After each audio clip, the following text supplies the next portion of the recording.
kā Daina, lai stāv priekšā.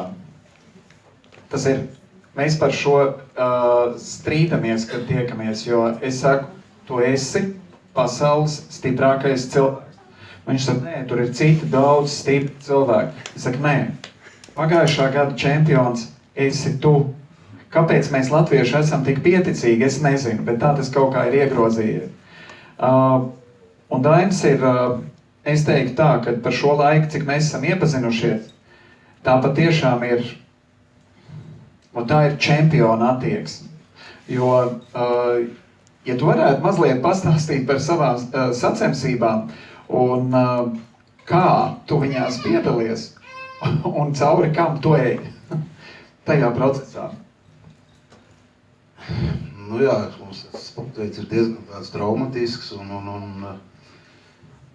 nereti notiekās visādi muskuļu plīsumi, kas man ir diezgan daudz, jau ir operēti ap divi biceps ir noplēst nost un viens ir pusplīs un krūts ir arī ieplīsus, tā kā, nu tas tā,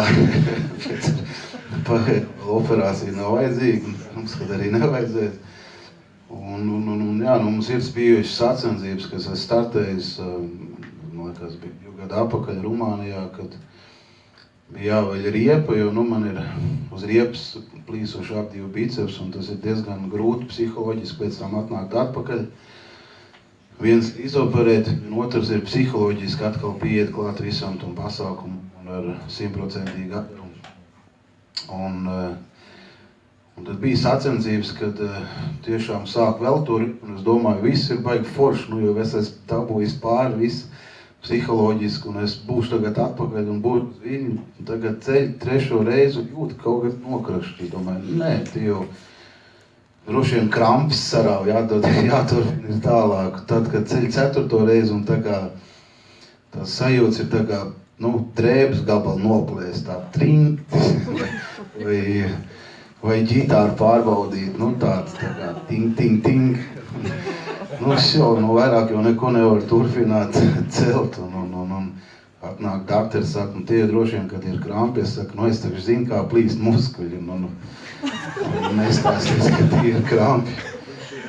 Tā bija pirmā diena, un nākošā dienā, protams, 3 vingrinājumi ir, domāju, ko darīt, stāties ārā, turpināt, it kā parocīgā pozīcijā priekš sevīm, top 3, it kā vajadzētu nosargāt.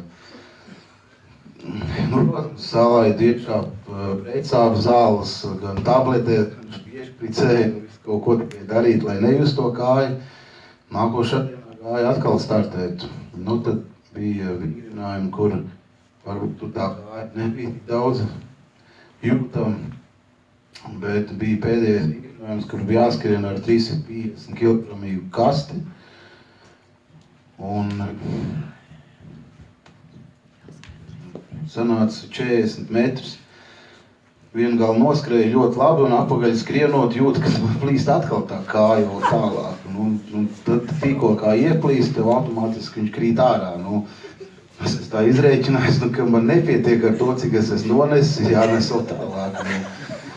Tad ceļu un atkal kā skrien tā plīst, kā skrien liek soli tā plīst, bet it kā nones un beigās uzvarēja tās sacensības.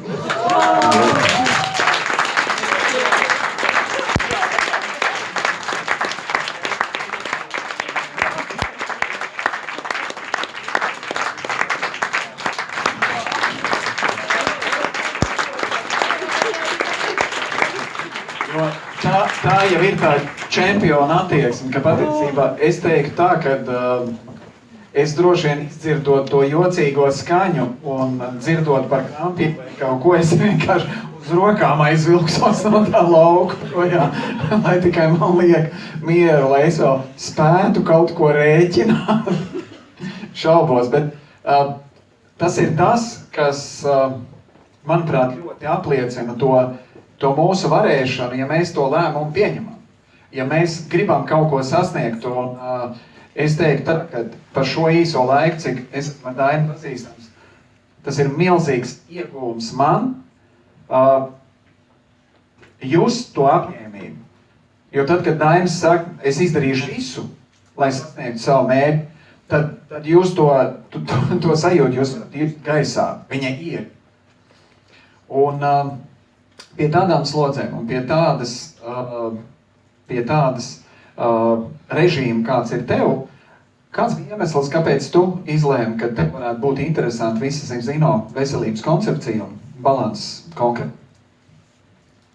Tā jau, kā jau iepriekš teicu, man ir jau bijuši, man liekas, šī ir 9. sezona Spēka vīros, un vēl pirms tam ir ļoti daudz sezonas trīscīņā, un diezgan daudzas sezonas es sācis ar traumām, protams, ar muskuļu plīsumiem, un pagājušā sezona man arī bija diezgan traumatiski, jo treniņos 2 vai 3 reizes ieplēs atkal kāju, un tad ieplēs arī biceps augšējā daļā, tāds robiņš ir, bet tā vajag neiespringst uz to operāciju, vēl nav vajadzīgi turēt, ka viss ir kārtībā.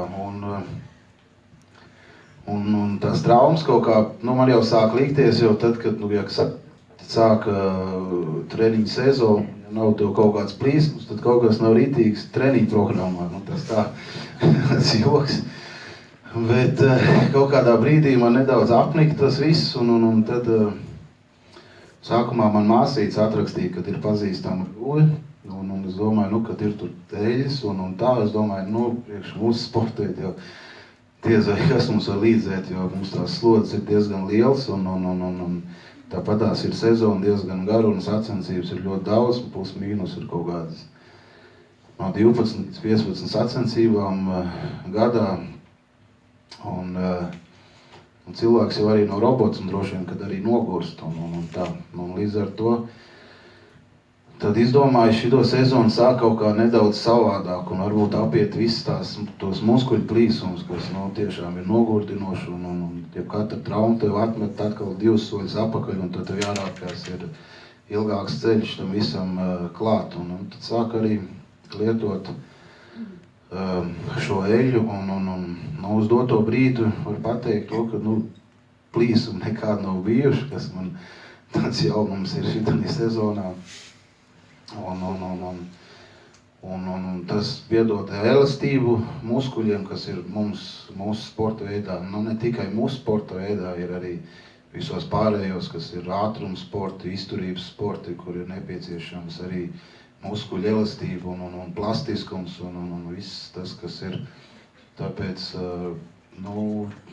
arī ir vajadzīga arī viss šī eļļa, jo viņi padara muskulu elastīgāk, plastiskāk un tas ir ļoti, un, protams, arī tās muskuļu šķiedras tiek aizsargātas daudz vairāk, jo, es salīdzinot ar spēka vīriem, viss ir tāda varbūt, daudz lielāka tāda vēderiņa, bet es tāds pa pusē spēka vīrs, jo es esmu tāds diezgan šķiedrains, kā ir 40 kg, bet man tā muskuļu masa ir diezgan šķiedraina, un līdz ar to tās muskuļu šķiedras, muskuļu audi ir varbūt priekš tādām slodzēm ir pakļaut lielākam riskam, jo nav nekāda tāda varbūt liekā, kas tev aizsargā to visu pret plīsumiem un tādā garā. Tā kā, šī eļļa ir pagaidām ir izglābums no muskuļu plīsumiem un tādām lietām. Cerēsim, ka tas tā arī turpināsies, jo tā koncepcija, mēs arī bieži par to runājam, ka tas nav kaut kas, kas notiek pēkšņi un rezultāts veidojās uzreiz, tam ir, jo ilgāk mēs tajā balansā esam, jo vairāk mēs uzzinām, labi organisms funkcionē. Bet tu teici, ka tu esi pa pusē spēka vīrs, tad kā man sevi saukt?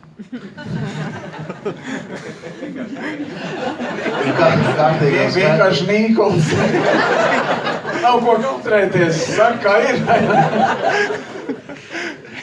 Kā visi tie spēkari ir tāda vēderiņa un tāda man tas vēderiņš nav tik liels. Man it kā ir 140 kg un es tā kā neskatos, ko iepriekšējā kolēģi ēdu vai vēl kaut kas, jo man patīk šis sporta veids ar to, ka es varu ēst, kad es gribu, ko es gribu un vienalga, cik gribu. Un pat arī pa nakti šeit tad 15 leduskap mūžīgi ir tāds kārums, sitiņš vai kungs gabaliņš ir. Par to es īpaši baigā nesastresojos. Ja tā Eļļa vēl palīdz tur tai formai un figūrai, tas jau tikai plus. Paldies! Paldies!